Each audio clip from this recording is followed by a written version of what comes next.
ఈరోజు క్రైస్తవం ఎలాంటి గడ్డు పరిస్థితి గుండా వెళ్తుందో 2 సంఘటనలు చెప్తాను. గవర్నమెంట్ టీచర్గా పనిచేస్తున్న అమ్మాయి మన చర్చికి వస్తుంది. ఆ చెల్లికి ఏదో గైనిక్ ప్రాబ్లం వచ్చి హైదరాబాద్లో పేరుగాంచిన డయాగ్నోసిస్ సెంటర్, ఆ సెంటర్కి వెళ్ళింది తన భర్తతో. ఆ హాస్పిటల్లో డాక్టర్ మా ఈ అమ్మాయిని చూసి, అమ్మాయి ఏంటి నుదుట బొట్టు లేదేంటి? నో మేడం, నేను క్రిస్టియన్, బీసీసీ. క్రిస్టియన్ అయితే బొట్టు పెట్టుకోవా? మేడం నా బొట్టు జోలి మీకెందుకు మేడం, నేను ఎందుకు హాస్పిటల్కి వచ్చాను? అనారోగ్యాన్ని బట్టి ట్రీట్మెంట్ చేస్తే చేయండి, లేదంటే వెళ్ళిపోతాను.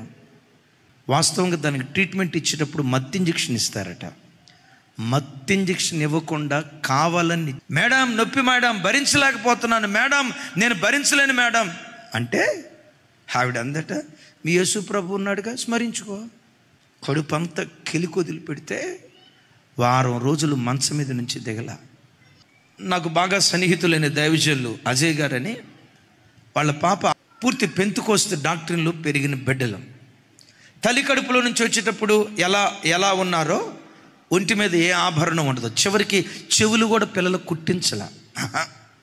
ఆ కాలేజీ ప్రొఫెసర్ ఈ అమ్మాయిని చూసి, ఏమట్లా బోడి ముఖంతో వస్తున్నావు, నోటు బొడి పెట్టుకోవా, ఏం బోడి ముఖంతో వస్తున్నావు, మెళ్ళ కనీసం బంగారు గోలు చేసుకోవా, ఏం చెవులు కనీసం రింగు ఏంటిది? మా డాడీ పాస్టర్ మేడం, నేను అలా చేయను మేడం. మీ డాడీ ఒక్కడే పాస్టరా? ఎంతమంది పాస్టర్ పిల్లలు అట్లా లేరు, నువ్వు ఇట్లా రావద్దు. తండ్రికి చెప్పింది, రే ఒకవేళ ఆ కాలేజీలో నుంచి నేను తీసేసినా పర్వాలేదు, కానీ రాజీ లేని జీవితం ప్రభు కొరకు జీవించు. మేడం నన్నేమనుకోవద్దు, దయతో క్షమించండి, మా నాన్న ఇలా పెంచాడు. సంవత్సరం పాటు టార్చర్ అంట, టార్చర్.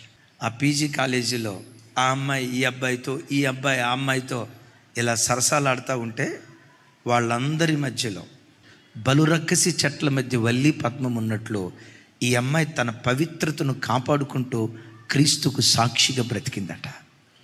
అదే ప్రొఫెసర్ సెకండ్ ఇయర్ క్లాస్ చెప్తూ ఆడపిల్లలంటే అదిగో అజయ్ పాస్టర్ గారి కూతురుందే, ఆ అమ్మాయిలాగా బ్రతకాలి, ఆ అమ్మాయిలాగా బ్రతకాలి. దైవజనమ, విరోధుల నోరు ఎలా మూయించాలో తెలుసా? నీ సత్ప్రవర్తన ద్వారానే మూయించాలి. నీ సత్ప్రవర్తన ద్వారా ఏ వ్యక్తి నిన్ను దూషించాడో ఆ దూషించిన వాడే ప్రశంసించేటట్లుగా క్రీస్తు సత్ప్రవర్తన ఆ స్థలాల్లో మనం కనపరచుదుం గాక.